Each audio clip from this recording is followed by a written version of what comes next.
Great world শোতে স্বাগত জানাচ্ছি। পুরো অনুষ্ঠানে আপনাদের সঙ্গে আছি আমি রওজে জাবিদা ঐশী। নাচ, গান, নাটক, চলচ্চিত্র থেকে শুরু করে হালের ফ্যাশন জগৎ নানামাত্রিক আয়োজন নিয়ে সাজানো হয়েছে আমাদের এই অনুষ্ঠান। চীনের প্রাকৃতিক সৌন্দর্য, সাংস্কৃতিক ঐতিহ্য, উন্নত সমৃদ্ধ এবং বৈচিত্র্যময় জীবনধারার গল্প আপনাদের সামনে তুলে ধরব। পুরো অনুষ্ঠানটি উপভোগ করতে আমাদের সঙ্গেই থাকুন।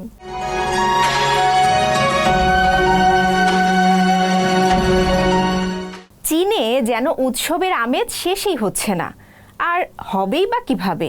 একের পর এক উৎসব তো চলছেই। আগামী ৫ ফেব্রুয়ারি লণ্ঠন উৎসবের মধ্য দিয়ে শেষ হবে চীনাদের বসন্ত উৎসব এবং খরগোশ বর্ষবরণের আনুষ্ঠানিকতা। তবে এরই মধ্যে চীনের বিভিন্ন অঞ্চলে লণ্ঠন উৎসব শুরু হয়ে গেছে এবং চলছে। দর্শক, চলুন দেখে নেই লণ্ঠন উৎসবের এক ঝলক।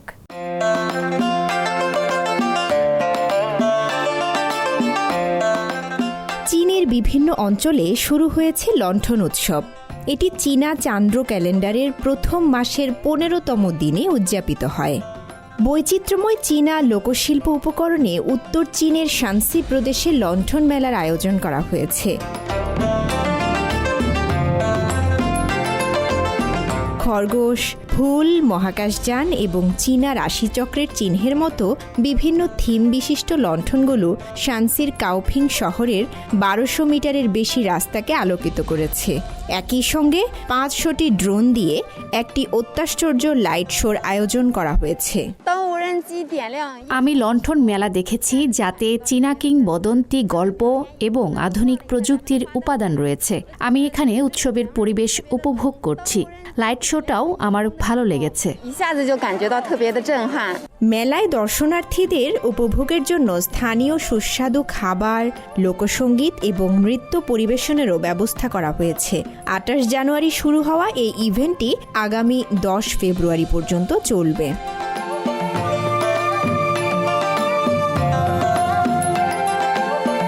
এদিকে লণ্ঠন উৎসব উপলক্ষে সাংহাইয়ের নিজস্ব ঐতিহ্যবাহী স্থাপত্য শৈলীতে সাজানো হয়েছে শহরের বিভিন্ন স্থাপনা। প্রায় ৮০টি খরগোশ আকৃতির লণ্ঠন ব্যবহার করা হয়েছে সাংহাই কমপ্লেক্স ভবনে।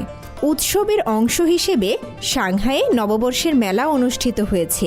এতে খেলাধুলা, চীনা কবিতা আবৃত্তি এবং ক্যালিগ্রাফি সহ বিভিন্ন বিনোদনের আয়োজন করা হয়।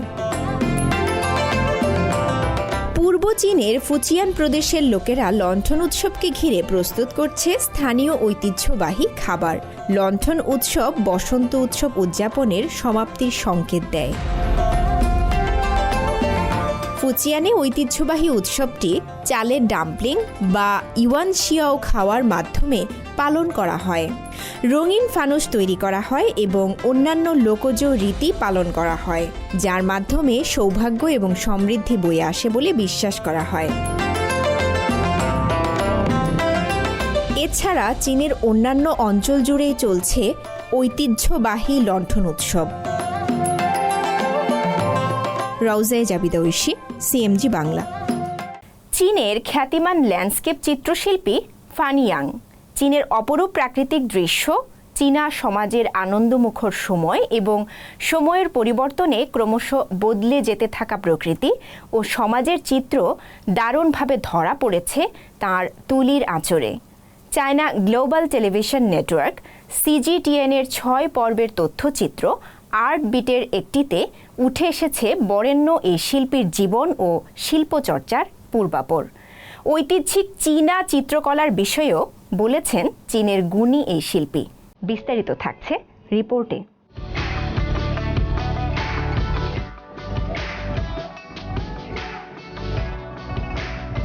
চীনের খ্যাতিমান ল্যান্ডস্কেপ চিত্রশিল্পী ফানি ইয়াংয়ের জন্ম ১৯৫৫ সালে হংকংয়ে। বেড়ে ওঠেন পূর্ব চীনের চিয়াংসু প্রদেশের সাংস্কৃতিক ঐতিহ্য সমৃদ্ধ নান্তং শহরে। তাদের পরিবারে জন্মেছিলেন অনেক খ্যাতিমান কবি, ক্যালিগ্রাফার এবং চিত্রশিল্পী। কাজেই চীনের ঐতিহ্যিক সংস্কৃতি ও চিত্রকলার প্রতি ভালোবাসাটা ফানি ইয়াং পেয়েছিলেন জন্মগতভাবে পরিবার থেকে।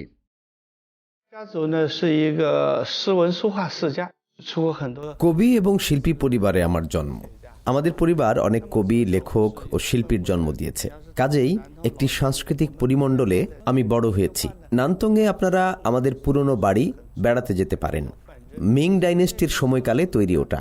দেখবেন বাড়ির বিশাল গেটে লেখা রয়েছে চীন সিদি বা স্কলার্স রেসিডেন্ট।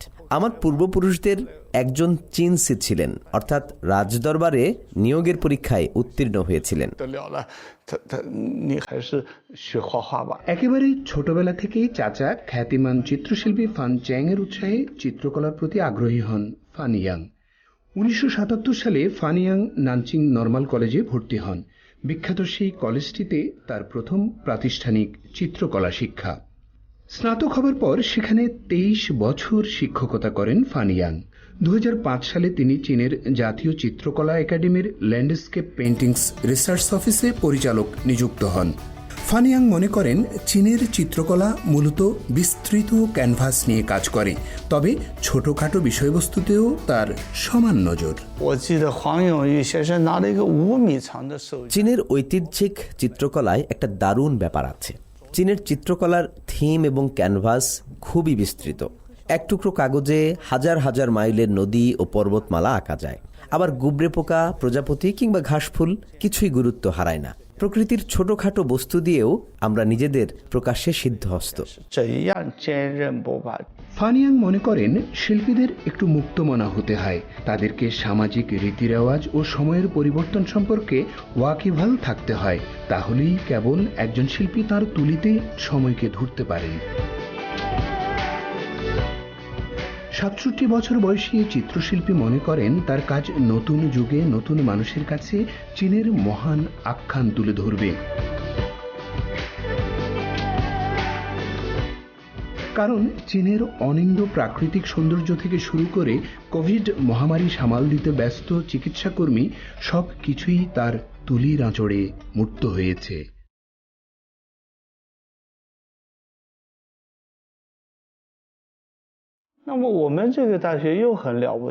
এই ছবিটি কোভিড-19 মহামারীর বিরুদ্ধে যুদ্ধের ছবি।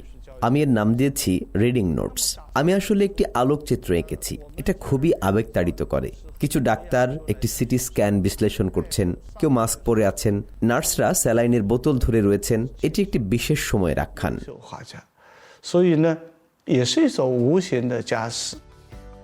ফান ইয়াং মনে করেন যখন একজন শিল্পী সময়ের দাবি আর নিজের হৃদয়ের স্পন্দনকে মেলাতে পারেন, তখনই সৃষ্টি হয় শ্রেষ্ঠ চিত্রকর্মটি। ফান ইয়াং চীনের প্রথম চিত্রশিল্পী। সুইজারল্যান্ডের লুসানের অলিম্পিক মিউজিয়ামে যার প্রদর্শনী হয়েছে। 2022 সালে বেইজিং শীতকালীন অলিম্পিক্সে নিজের তুলির আঁচড়ে টিম চায়নার অর্জনকে মূর্ত করেন ফান। অলিম্পিক্সে অবদানের স্বীকৃতি হিসেবে 2019 সালে তিনি মর্যাদাপূর্ণ পিয়েরে দ্য কুবার্তিন মেডেলে ভূষিত হন। চিরতরুণ খ্যাতিমান এ শিল্পী ফান ইয়াং এখন তার অগণন ছাত্রছাত্রীর জন্য অশেষ অনুপ্রেরণা আর পথের দিশারি হয়ে আছেন।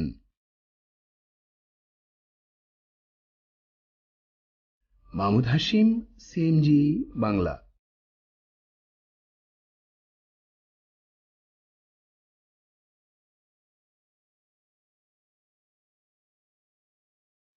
এবারের বসন্ত উৎসবের ছুটিতে একটি ফ্যাশন প্রবণতা হয়ে উঠেছে ঐতিহ্যবাহী পোশাক হানফু। এরই মধ্যে এটি চীনা যুবকদের কাছে ব্যাপক জনপ্রিয়তা অর্জন করেছে।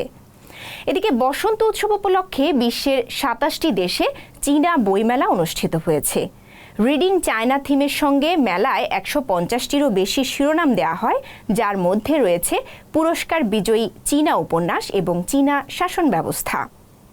সম্প্রতি দক্ষিণ পশ্চিম চীনে শতাধিক ফুলের মতো মাথা বিশিষ্ট প্যারাকিট পাখির ভিডিও ফুটেজ প্রকাশ করেছে বন্য প্রাণী কর্তৃপক্ষ।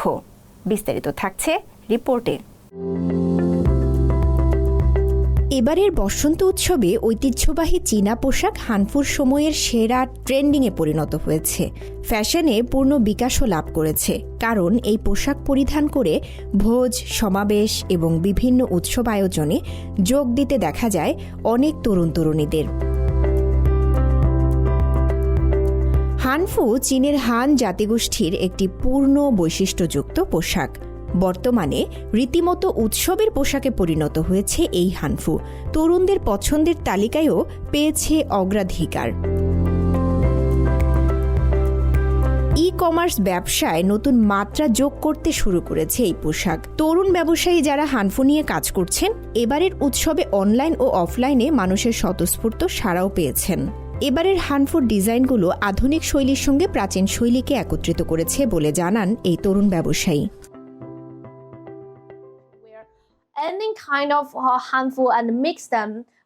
হয়তো 1000 বছর আগে একই মেয়ে ছিল যে ঠিক আমার মতো একই পোশাক পরত। হাজার হাজার বছর পরে আমি একজন আধুনিক মানুষ, কিন্তু আমি আমার পূর্বপুরুষদের মতোই পোশাক পরছি। আমি খুব আত্মবিশ্বাসী এবং খুব আরাম বোধ করি।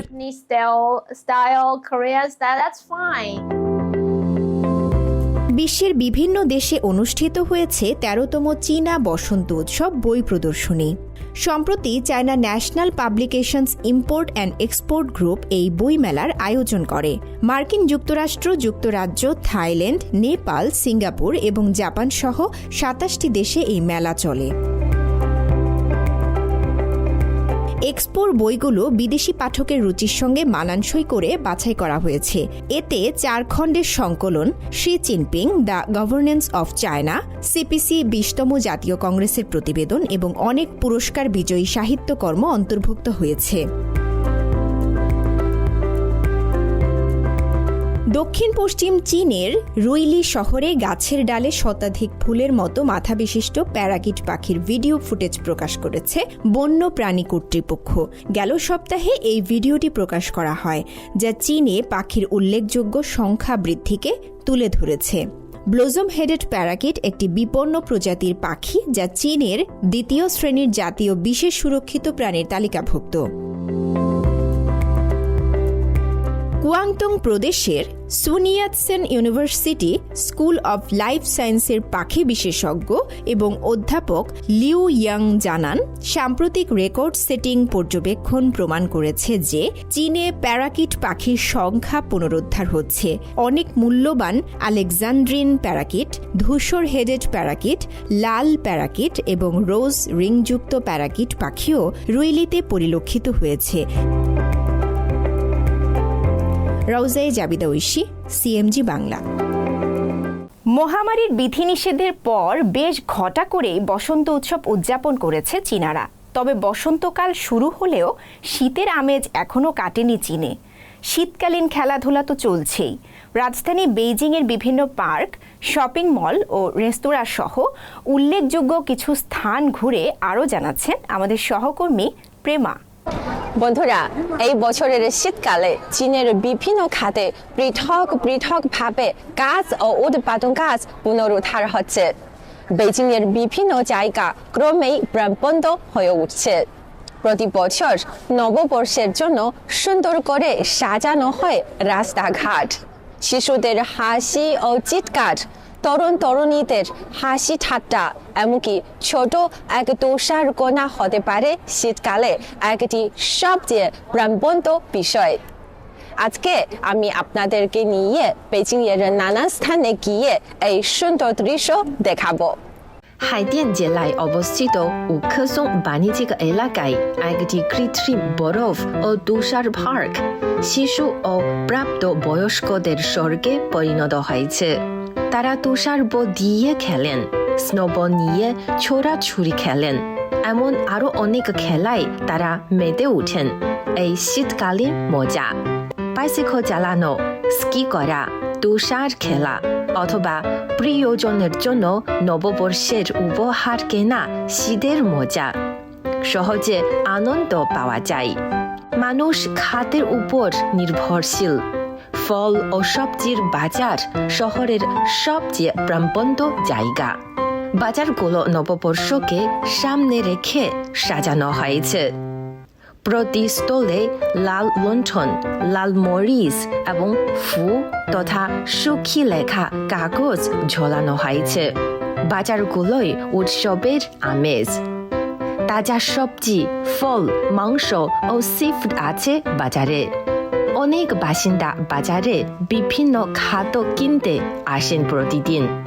উত্তর চীনে শীতকালে বেশি রং দেখা যায় না, তবে নববর্ষের জন্য ফুলের বাজারে রঙিন ফুল কেনা বেচা চলে। উৎসবের জন্য বাসিন্দারা অবশ্যই ফুল কেনেন। তারা বিভিন্ন সুন্দর রঙিন ফুল দিয়ে বাড়ি সাজান। অনেক মেয়ে নববর্ষের জন্য নেল বিউটি তৈরি করেন। লাল রং হল চীনা মানুষের নববর্ষের প্রতীক। বিভিন্ন শপিং মলে অতিথিরা নতুন পোশাক কেনেন। মিষ্টি দোকানে পাওয়া যাচ্ছে বিভিন্ন মজার খাবার। বিভিন্ন দোকানে দুধ চা পাওয়া যায়। শীতে চীনারা এই চা পছন্দ করে। চায়ের মিষ্টি গন্ধ মানুষকে আকর্ষণ করে। ঠান্ডা শীতে হাতে এক কাপ দুধ চা হলে বেশ হয়। মহামারীর বিধিনিষেধ শিথিল হয়েছে। রেস্তোরাঁয় এখন বসে খাওয়া যায়। বিভিন্ন সুপরিচিত স্বাদ যেন আবার ফিরে এসেছে। এইসব আমাদের সুপরিচিত জীবন, সমৃদ্ধ তবে সহজ। এটি হলো আমাদের সুপরিচিত বেইজিং, যা মহামারীর থাকা সামলে নিয়ে পুনরায় স্বাভাবিক হয়েছে। চীনা মানুষের জীবন হয়ে উঠেছে আগের মতো সুন্দর আর সমৃদ্ধ। প্রেমা, সিএমটি, বেইজিং থেকে।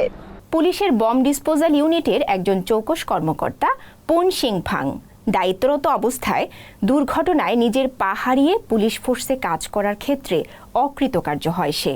ফলে তাকে দেয়া হয় বাধ্যতামূলক অবসর। অভিমানে তিনি যোগ দেন ভয়ঙ্কর জঙ্গি সংগঠন ভেন্ডেটায়, যারা পরিকল্পনা করে হংকংয়ে পারমাণবিক বোমা হামলার। ভয়ঙ্কর একটি জঙ্গি সংগঠন ও পুলিশের মধ্যকার লড়াইয়ের গল্প নিয়ে নির্মিত ক্রাইম অ্যাকশন ঘরানার সিনেমা শকওয়েভ 2। প্রিয় দর্শক, এর আগের পর্বে আপনারা জেনেছেন শকওয়েভ 1-এর কিছু তথ্য। এবার শকওয়েভ 2 সম্পর্কে চলুন জেনে নিই।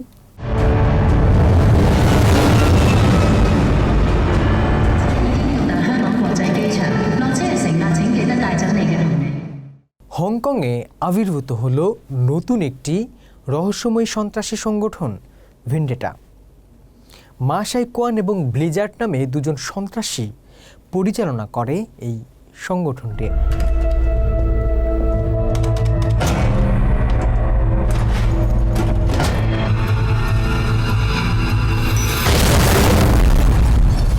হংকংয়ের শিক্ষা অধিদপ্তরে বোমা হামলা। সিসি ক্যামেরা ধরা পড়ল এই বোমা রেখেছে হংকং পুলিশের বম ডিসপোজাল ইউনিটের সাবেক কর্মকর্তা পুন সিংফাং, যাকে বাধ্যতামূলক অবসরে পাঠানো হয়েছে 5 বছর আগেই। একটি বিস্ফোরণে পা হারিয়ে পুলিশ ফোর্সে কাজ করার অনুপযুক্ত বলে বিবেচিত হন তিনি। আর তাই পুলিশ ফোর্সের এই সিদ্ধান্তে ক্ষুব্ধ হয়ে সে যোগ দেয় সন্ত্রাসী সংগঠন ভেন্ডেটায়।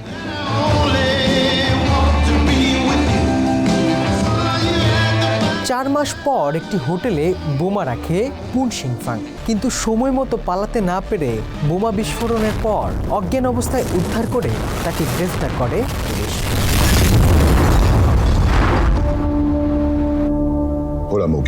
কিন্তু যখন সে জেগে ওঠে তখন হারিয়ে ফেলে তার পূর্বের সব স্মৃতি।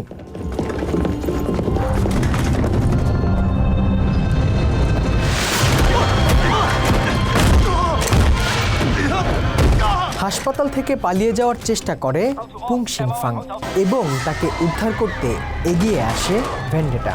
ফলে মুখোমুখি সংঘর্ষ বাধে পুলিশ ও ভেন্ডেটার সন্ত্রাসীদের মাঝে।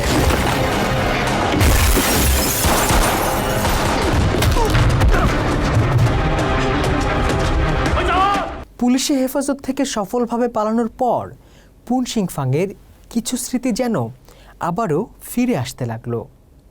পুনরায় সে যোগ দিল ভেন্ডেটায়।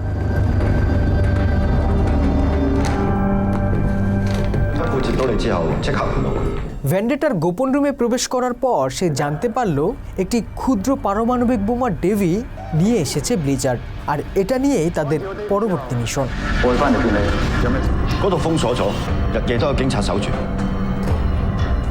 পুন সিংফাং বুঝতে পারলেন ভেন্ডেটা কত শক্তিশালী।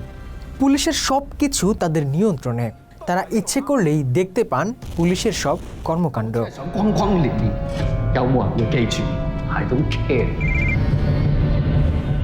এদিকে তাকে গ্রেফতারের দায়িত্ব দেওয়া হয় সাবেক প্রেমিকা পংলিংকে। ভ্যান্ডেটার পরবর্তী মিশন আইএফসি ভবন এবং হংকং বিমানবন্দর, যা বিস্ফোরিত হলেই ভয়ঙ্কর এক ধ্বংসযজ্ঞের মুখে পড়বে হংকং। পুলিশ বাহিনী কিভাবে মোকাবেলা করবে ভয়ঙ্কর এই পারমাণবিক হামলা? পুনসিং ফাং আসলে কাদের দলে কাজ করছে, পুলিশ নাকি ভ্যান্ডেটা? ভয়ঙ্কর একটি জঙ্গি সংগঠন ও পুলিশের মধ্যকার লড়াইয়ের গল্প নিয়ে নির্মিত ক্রাইম অ্যাকশন ঘরানার সিনেমা শকওয়েভ 2।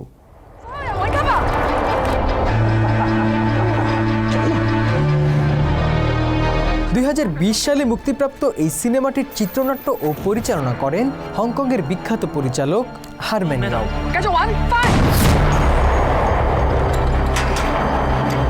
মুক্তির পরপরই $226 মিলিয়ন আয় করে বিশ্ব বক্স অফিসে 10ম হয় এই সিনেমাটি।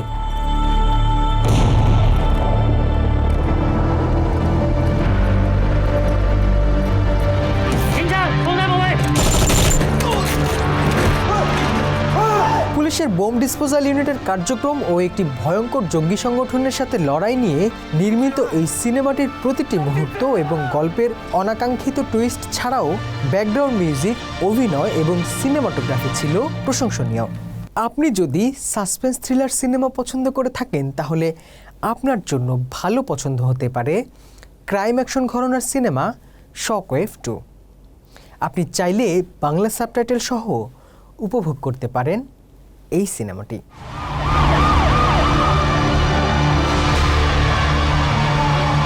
দর্শক, দ্য গ্রেট ওয়াল শো আজ এ পর্যন্তই। পরবর্তী পর্বে ভিন্ন কোনো আয়োজন নিয়ে দেখা হবে আপনাদের সঙ্গে। সে পর্যন্ত সবাই ভালো থাকুন, সুস্থ থাকুন, আনন্দে কাটুক যাপিত জীবন।